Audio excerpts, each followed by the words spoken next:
Build your future with quality education. Emmanuel Arasar JJ College of Engineering and Polytechnic, Marthandam. Admissions open now. இல்லை, இந்த வந்தே மாதரம் என்பது ஒரு திணிப்பு தான். புரட்சியாளர் அம்பேத்கர் யாத்து கொடுத்த அரசியலமைப்பு சட்டத்துக்கு எதிராக பாஜக, ஆர்எஸ்எஸ், சங் பரிவார அமைப்புகள் கட்டமைக்க முயற்சி செய்கிறார்கள். ஜவஹர்லால் நேரு அவர்கள் இருந்த காலத்திலேயே அன்றைக்கு இது தொடர்பான விவாதம் நடைபெற்றது.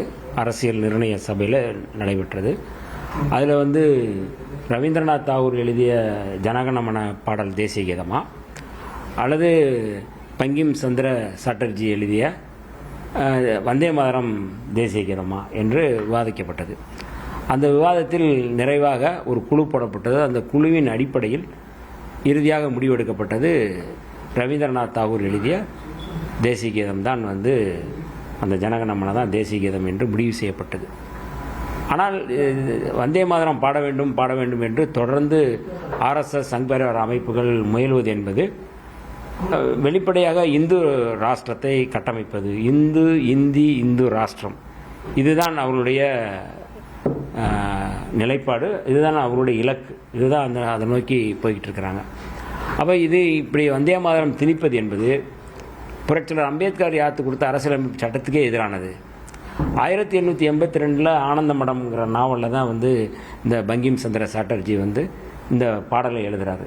இந்த பாடல் வைணவ சன்னியாசிகள் இஸ்லாமிய குடியிருப்புக்குள் புகுந்து தாக்குதல் நடத்திய பாடிய பாடல். அந்த பாடலை பாடக்கூடாது என்பதுதான் பலர் சொன்னது. அது இஸ்லாமியர்களுக்கு எதிராக இருக்குது.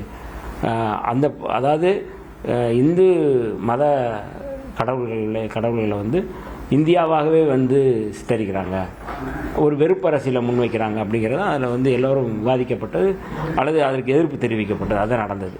ஆக இந்த பின்னணியிலிருந்து முதல் பத்தியை மட்டும் பாடலாம், பிற்பகுதியான பத்திகளை பாடக்கூடாது என்றுதான் எல்லோரும் முடிவு செய்யப்பட்டது. ஆனால் அதெல்லாம் மீறி இன்றைக்கு அதை கொண்டு வந்திருக்கிறார்கள். ஒரு அரசாணை பிறப்பித்திருக்கிறார்கள். உள்துறை அமைச்சகம் அதை கொண்டு வந்திருக்கிறது. நாடாளுமன்றத்தில் சட்டம் கொண்டு வர முயற்சி செய்கிறார்கள்.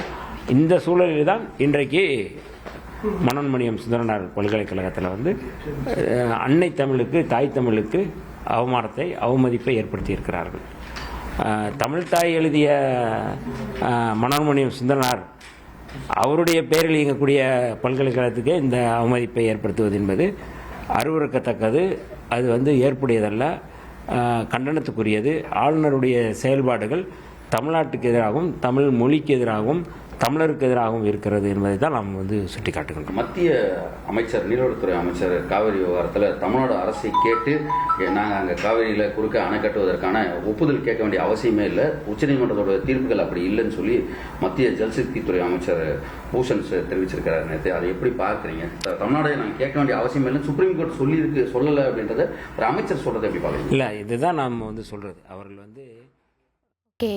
தற்பொழுது நடந்த அந்த பட்டமளிப்பு விழாவில் தமிழ்த்தாய் வாழ்த்து 3ஆவதாக பாடப்பட்டிருந்தது. இதற்கு இப்போ ரியாக்ஷன்ஸ் வரதை நம்ம பார்க்குறோம்.